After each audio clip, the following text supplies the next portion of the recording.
స్ఫూర్తి ఎవరు అంటే ప్రభువైన యేసుక్రీస్తే.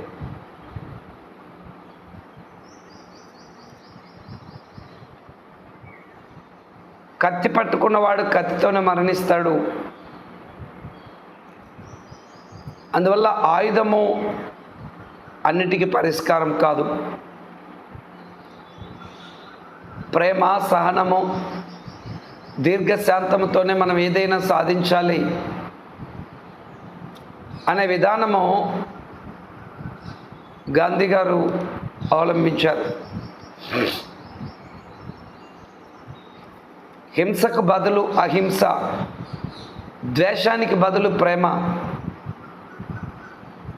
నిజంగా మరి మనకు బ్రిటిష్ వారు తమంతట తాము స్వతంత్రాన్ని ఇవ్వటానికి ఇష్టపడ్డారు.